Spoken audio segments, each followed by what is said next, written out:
Why is it that everybody can talk? Everybody can talk, but not everybody's words weigh the same. Why is that? Why is it that somebody's words resonate with you so much more than when other people speak? To me, I find that really, really interesting. And it's something that I've wondered for quite some time. You know, I'm sure like you, I've heard many, many people talk about various different topics. And there are only a few people that catch the attention, that catch your interest, and those words stick to your mind like nothing. There's only a few people that are able to do that. And when you think about who these people are, it makes a little sense. You see, everyone can read a book, everybody can regurgitate what they heard, but not everybody has lived what they're talking about. And that's what separates really strong, powerful words to just some fluff that you hear every single day. In this social media age that we live in, there is information everywhere. Everybody can have some sort of platform. Everyone can turn on a microphone, a video, post it. Everybody has a platform, but not everyone is going to get heard. Not everybody's words are going to weigh the same. Have you lived it? Have you done something? Are you talking from experience? Before I started this YouTube channel, you can imagine I had my skepticism. I was looking inward and thinking to myself, I'm not good enough. Who am I to make videos? There was a lot of these thoughts going on for a few years before I posted my first video. Ultimately, the thought which gave me courage to push forward was, this is going to be my library. This is going to be for me. This is not for anyone else. I'm not qualified to teach, to preach, to recommend, to do anything like that. I had a few influences leading up to that video, that first video. And one of these influences was a fella at work who we call Steve, but his full name is Sturgios Liliopoulos, Greek fella in his 50s. And he's somebody that caught my attention because his words were not weightless. His words actually had some real weight behind them because of his past, because of his history, and because of his decisions. You see, he became a nurse in his 40s. He completely changed his career in his 40s. And I respect that. And so when he was telling me his thoughts about career choice, about career changes, about the thought process, about time, about how time seems to accelerate, it really caught my attention because I thought to myself, wow, imagine a guy in his 40s changing a career. Imagine. He was part of a construction industry. He was in that job for quite a long time.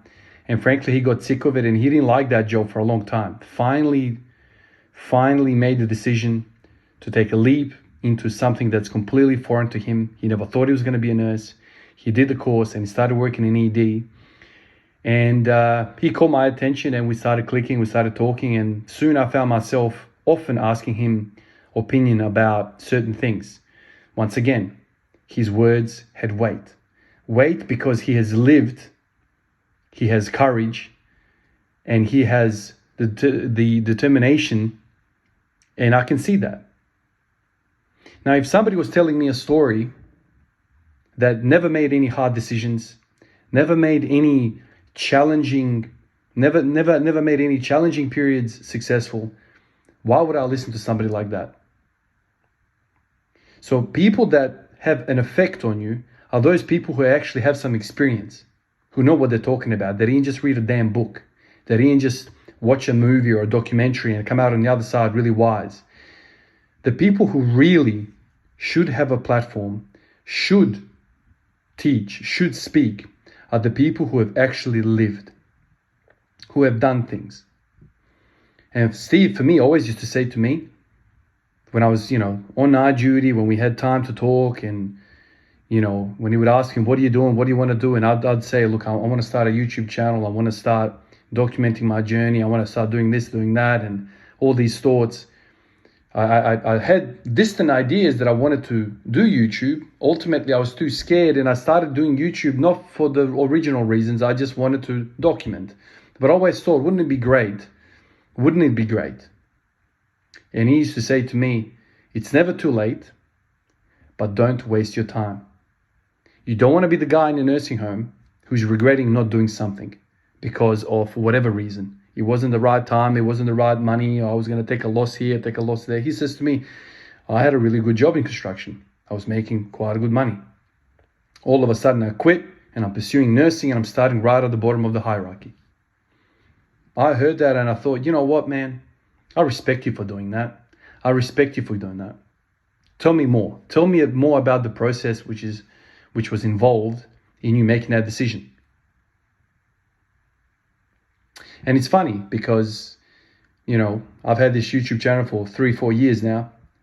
And ever since the channel started picking up, ever since I started really making videos like you guys know me to make for this Squad Everyday journey, Steve has been watching my videos, liking my videos. He's been one of the best supporters that I've had, essentially.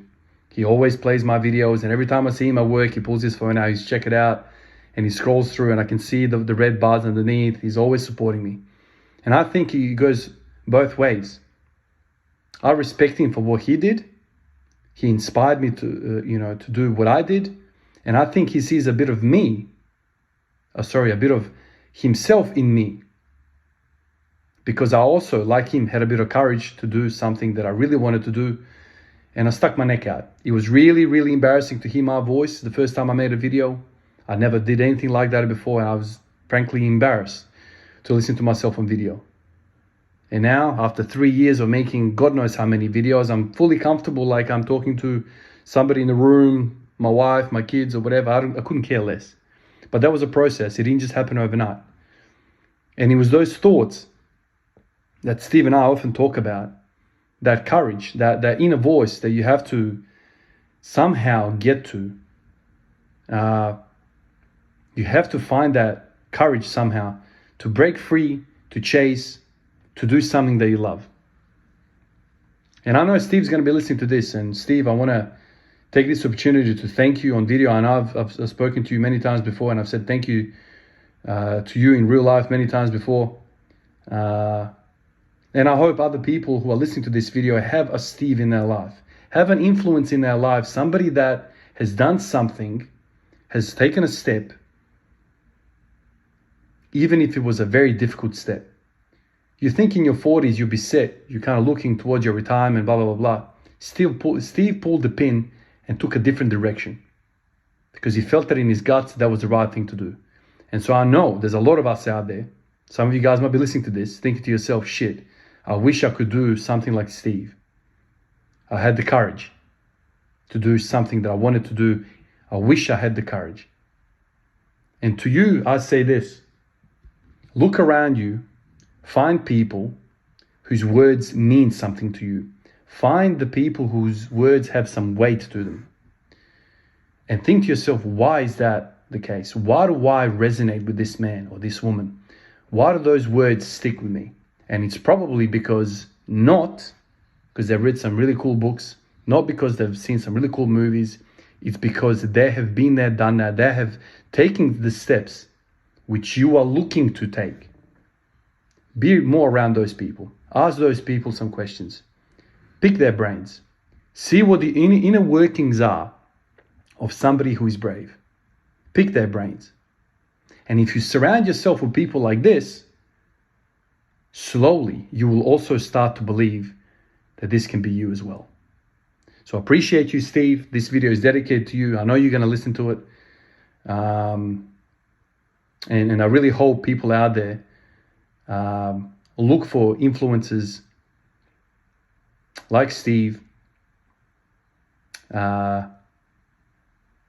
It's something that seems like it's really insignificant, but it's voices like that make people do great things. So appreciate you, Steve.